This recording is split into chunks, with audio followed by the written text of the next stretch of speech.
Hi, this is Richard Burdick. Most folks know me as the principal French horn player for Regina Symphony Orchestra here in Regina, Saskatchewan, Canada, where I've been now for 13 years. I used to be a freelance horn player in Northern California and was a member of Sacramento Symphony full-time for 6 years from 1990 to 1996. On my website, I-Ching-Music.com, I wanted to point out the fact that I actually have an artistic statement as a composer. I'm fairly active as a composer, and I have a few premieres coming up early this year, 2016, which I'm really excited about. I have an artistic statement which says, Richard Burdick is a composer who explores the nature of artificial scales. The concept of exploration is really important to me. It's a balance between looking back, like, for example, getting inspiration from Bach or Brahms, but looking forward, what music might be in the future. Looking inward is very important.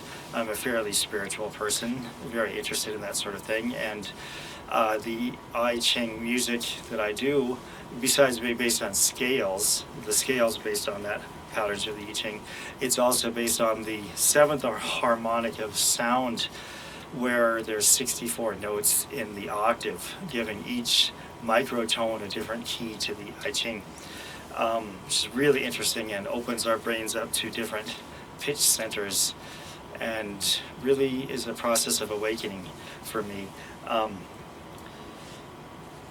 I am interested in the nature of sound, and as a French horn player I deal with the harmonic series of the horn, where we play basically 16 or maybe even more different notes just on that one open tube before changing valves to get another 15 or so different tones. It's really important, and part of my music, a lot of my music has the harmonic series built in, just like Bach did.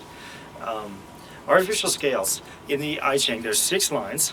You can either have a broken line or an unbroken line.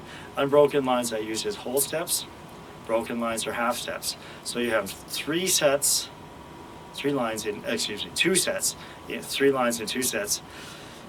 For example, if this is C, and a whole step to D, whole step to E, whole step to F sharp, and then each of the trigrams are separated by a perfect fifth, which is what the Northern Indians do, and most scales have that perfect fifth. So we have a trigram in the lower half and a trigram in the upper half. Sometimes that goes, in the case of G, A, B, D flat back to tonic C. Sometimes there's that whole step, the flat ninth in the scale, which is really nice whenever there's the positive 3 sets of projective lines at the top.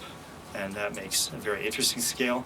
There's many interesting scales, each with different flavor, and I've assigned different tone centers to all 64 scales of the I Ching. So that's a quick look at my artistic statement and a little bit of what I'm doing with the I Ching as a structural foundation to music. Thanks for watching today.